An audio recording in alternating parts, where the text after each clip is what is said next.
eu sou o William e está começando Conexão Comunidade, uma produção da agência da Boa Notícia Guajuvira.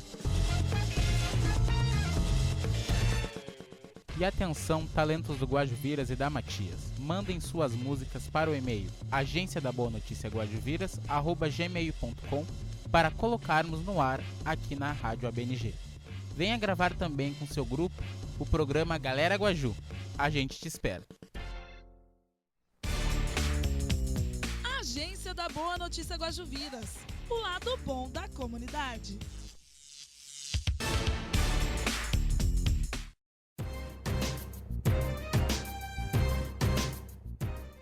E agora, vamos aos destaques da semana. Depois de disputar a Copa Bento Gonçalves de Judô, os Tigres da Kiai desceram a serra em junho de 2015, trazendo para Canoas 2 troféus. Os judocas, que disputaram a divisão principal da Federação Gaúcha de Judô, ficaram em segundo lugar. Somaram 170 pontos contra 200 da Sojipa, que ficou com a primeira colocação.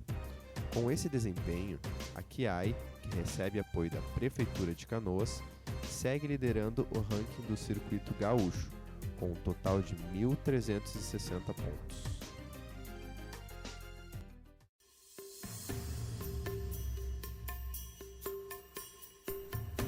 Comunidade canoense, aproprie-se do Estatuto da Igualdade Racial.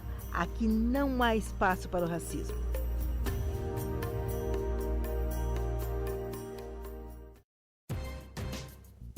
Bem-estar animal.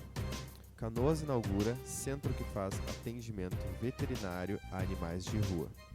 O Centro de Bem-Estar Animal presta atendimento médico veterinário para cães e gatos de rua e realiza a castração em animais de famílias de baixa renda. Os atendimentos devem ser agendados. O telefone de contato com o Centro de Bem-Estar Animal é 3429 2924. Agência da Boa Notícia Guajuviras. A comunicação cidadã em primeiro lugar.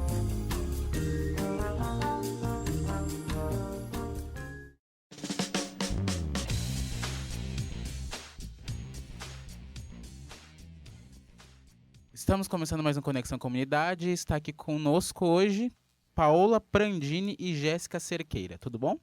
Tudo bem? Tudo bem. Queria que vocês começassem se apresentando para o nosso público, né? O que vocês fazem, de onde é que vocês vêm. Bom, eu sou a Paola e venho de São Paulo. Lá eu atuo como educomunicadora e como professora também. Apesar de jornalista, né, a questão da educomunicação acabou fazendo com que, de fato, eu não estivesse mais nas redações, mas estivesse trabalhando com a comunicação nessa perspectiva da educomunicação. E nesse caminho, né, de pesquisa acadêmica e de trabalho mesmo, profissional, eu fundei em 2008 a Afroeducação, que é um negócio social focado nessa interface da educomunicação e da cultura negra no Brasil. Então, nós fomos os primeiros aí a nos colocar com essa definição na nossa razão social, enfim, na missão da nossa empresa. E a gente tem feito esse trabalho descobrindo, enfim, coisas muito legais que partem desse convívio com a comunidade, que parte desse convívio com os professores, com os jovens e principalmente com a população negra, né, de São Paulo.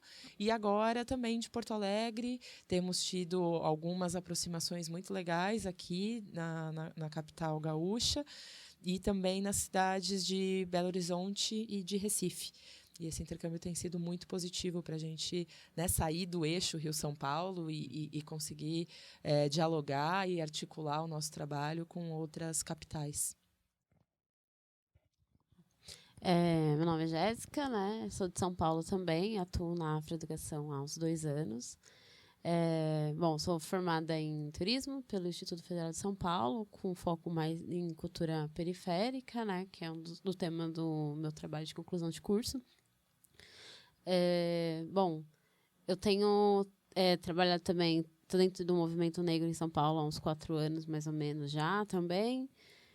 Eu tenho buscado trabalhar bastante com jovens, né? Tenho trabalhado bastante. E em São Paulo trabalhei num projeto que tem um processo de fechamento, né? Que é o NUFAC, que é o Núcleo de Formação de Jovens Negros dentro da área da cultura, né? Que lá a gente tinha cursos de edição de vídeo, produção cultural, web designer e produção de vídeo. Exatamente. Essas eram as 4 áreas que a gente desenvolvia, né? Foi um projeto de duração de 10 meses. E lá a gente trabalhava com foco, né, de jovens de 14 a 29 anos, que em São Paulo, era na Zona Sul de São Paulo, na favela do Monte Azul, que é uma das regiões que no censo de 2013 foi onde mais morreram jovens negros, né, naquela região. Então foi um projeto voltado para essa população no geral ali. E acho que é mais ou menos isso. Então, acho que vocês poderiam começar falando um pouco sobre a educomunicação. O que seria isso?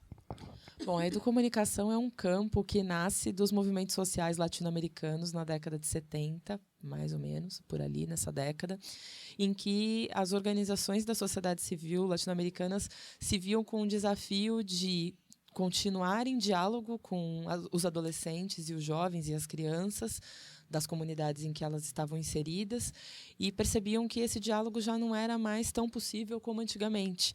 E começaram a repensar o seu trabalho e a problematizar essa questão no coletivo. E aí, a partir dessas experiências coletivas e também dessa busca da pesquisa acadêmica e de referenciar isso teoricamente, percebeu-se a importância de trazer as mídias para o processo pedagógico, né? Porque, afinal, a gente, né, desde então, está lidando com muitos nativos digitais, apesar de eu, por exemplo, ser uma imigrante digital, né, a gente está lidando com os nativos, e é isso, o processo de construção de conhecimento passa a ser mediatizado e passa a ser cada vez mais coletivo e interativo. E aí a educomunicação chega no Brasil mais ou menos na década de 80, principalmente trazida pelo professor Ismar de Oliveira Soares, na USP, que é um professor da Escola de Comunicações e Artes da ECA, lá de São Paulo, e que vai se articular com esses movimentos e que vai começar a pesquisar a respeito disso. E aí nasce um campo, que é um campo teórico, mas que está muito presente na prática, né? Assim, que está muito presente no cotidiano das populações com as quais a gente trabalha, que são as crianças, os adolescentes e os jovens, principalmente. E, em São Paulo, a educomunicação, desde 2009, é uma política pública. Então, nós temos uma lei municipal que garante a educomunicação como política pública em toda a cidade, independentemente da secretaria. Então, não é só para a Secretaria de Educação, mas é para qualquer secretaria municipal. Ela precisa pautar a educomunicação dentro dos seus processos. Na Secretaria de Educação, da qual eu faço parte, porque atuo lá como formadora de um programa de educomunicação de SME, a gente também tem uma portaria que possibilita que professores que desenvolvam projetos de educomunicação no contraturno escolar possam ser remunerados por isso.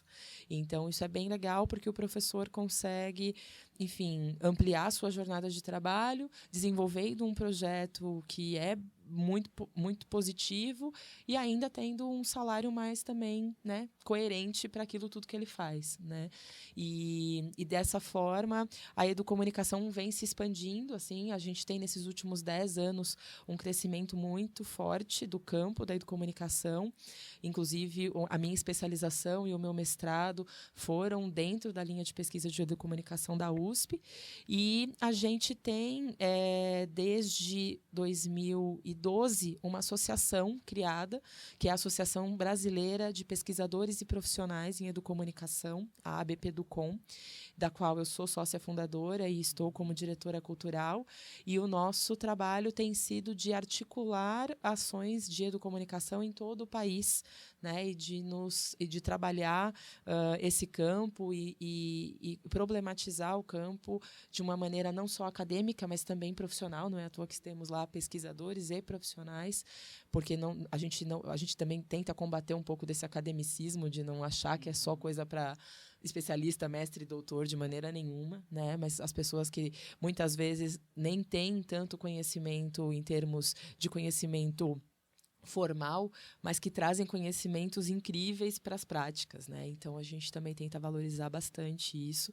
até porque os pilares da educomunicação são a educação para e pela comunicação, então leitura crítica dos meios, mas também utilização das mídias nos processos educativos, a questão da valorização da liberdade de expressão e da democracia, né, do acesso aos meios de comunicação, e a valorização da autonomia, né, e do protagonismo infanto-juvenil. Então, isso tudo são as pautas, vamos dizer assim, que a gente trabalha dentro desse campo. E temos projetos incríveis, inclusive aqui na região, né, do Rio Grande do Sul, na região sul como um todo, projetos já acontecendo em todos os estados do Brasil. E acabamos de ter, na semana passada, o 6º Encontro Brasileiro de Educomunicação aqui em Porto Alegre. Então, é muito legal porque esse crescendo, né, vem sendo bastante positivo para a gente que está lá em São Paulo, onde tem o Núcleo de Pesquisa de Comunicação e Educação, que é o NCE, mas isso vem se ampliando, né, cada vez mais. Então, gostaria que tu continuasse falando, mas nos falasse um pouquinho sobre a afroeducação. O que ela é? Bom, a afroeducação nasce com esse desejo, né, de que a educomunicação pudesse se tornar um processo viável para a implementação da Lei 10.639, principalmente. E aí eu vou pedir a ajuda da Jéssica para contar para a gente com mais profundidade sobre isso. Então, a afroeducação, ela surge, né, em 2008, com esse intuito, né, de fazer a interface entre a educomunicação e a cultura negra, né, aplicando a Lei 10.639 de 2003, que é a lei de aplicação do ensino, né, de história da África, a cultura negra dentro das escolas, dentro do currículo, tirando um pouco desse currículo que a gente tem hoje, né, que é o currículo eurocêntrico, né, com histórias contadas a partir da visão dos colonizadores, né, sem incluir a história de uma população que é 52% hoje do Brasil. E daí a afroeducação, ela vem nessa perspectiva, né, de trabalhar a educomunicação trazendo essa interface para poder também trazer a educomunicação abrangendo as necessidades da população, né, que é a maioria.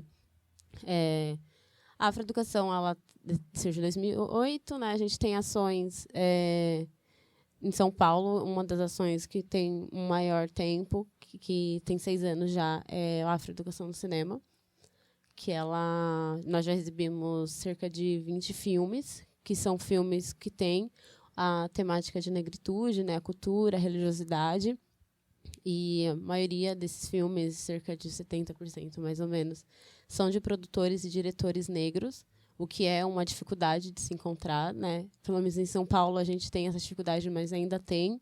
Aqui em Porto Alegre, amanhã, sábado, dia 20, às 11 da manhã, a gente vai estar com uma exibição no Espaço Itaú de Cinema, no Bourbon Country.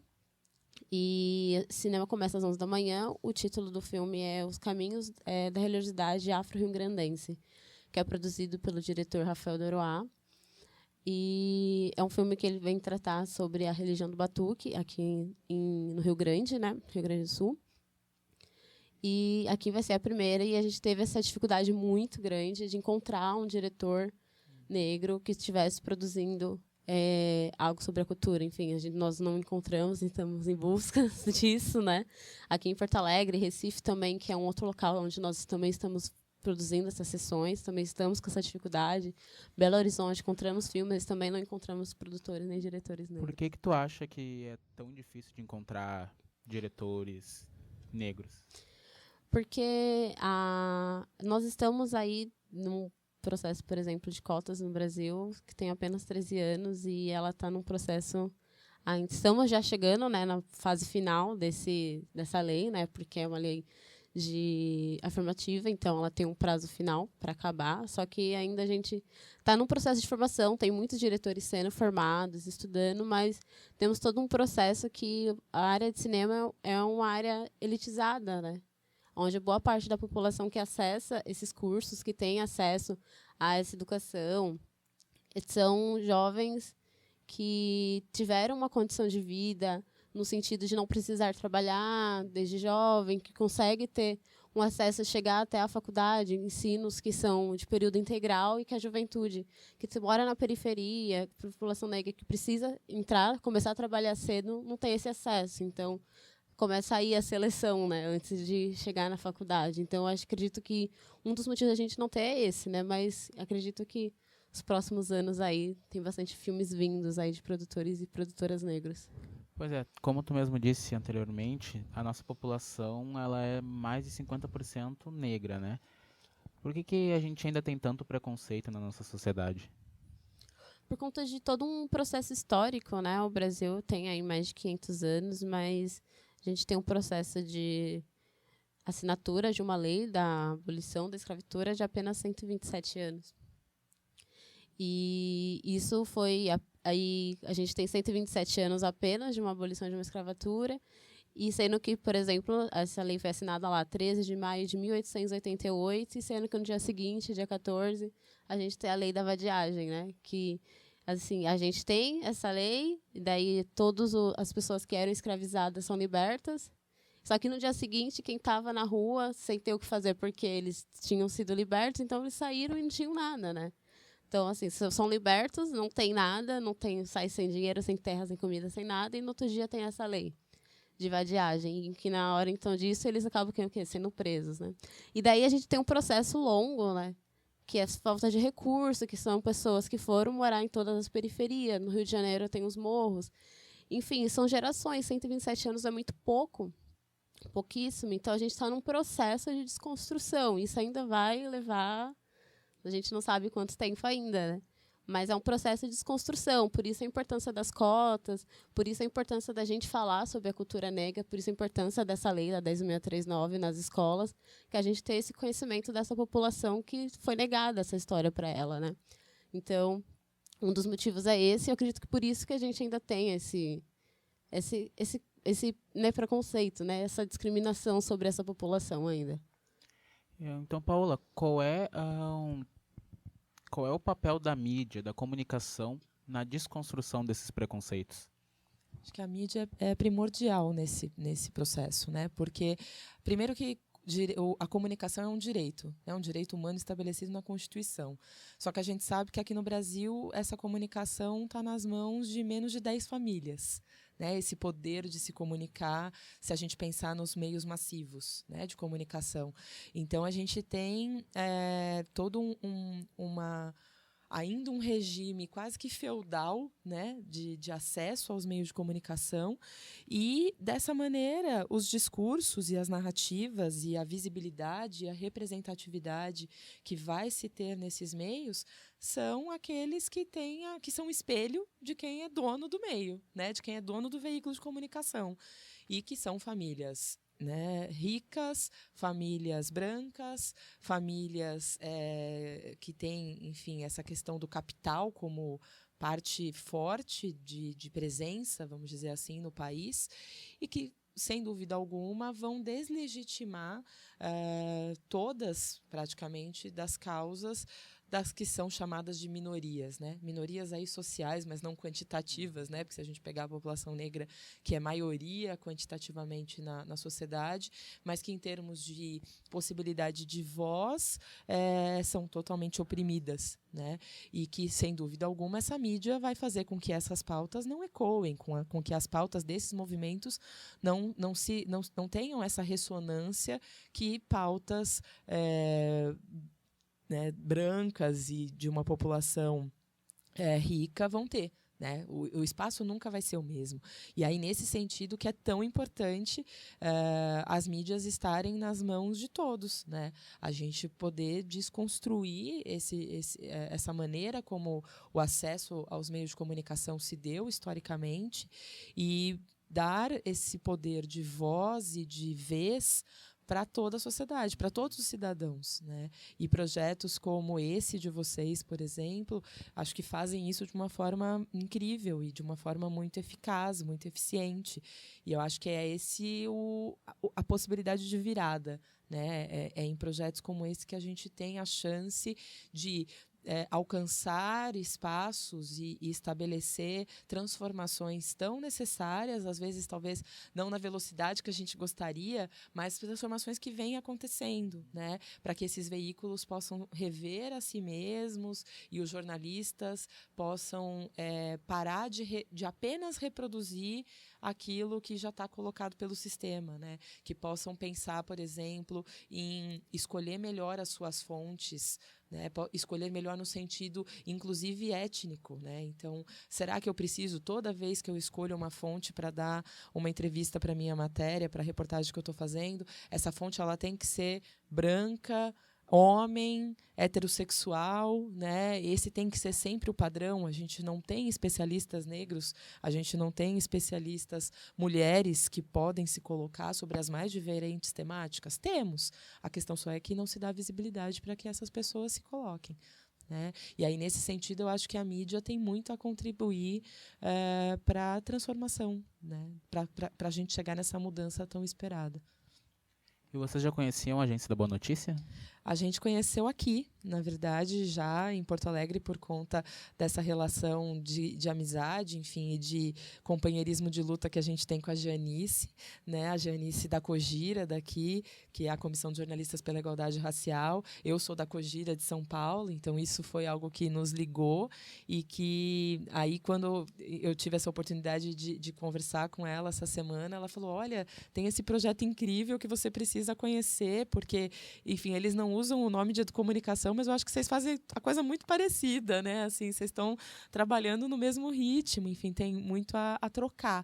E, de fato, né, estando aqui hoje, a gente vê que é isso, a gente está interligado, apesar de distante, né? A gente tem uma distância física, mas eu acho que a gente tem algo maior aí, que faz com que esses movimentos, né, estejam unidos e estejam numa mesma pegada, né, numa mesma maneira de se colocar no mundo, e eu acho que é meio por aí, assim, a gente existe, né, e a gente existe em diversos lugares do país, talvez a gente só não consiga se encontrar tanto, mas hoje acho que é um momento feliz desse encontro.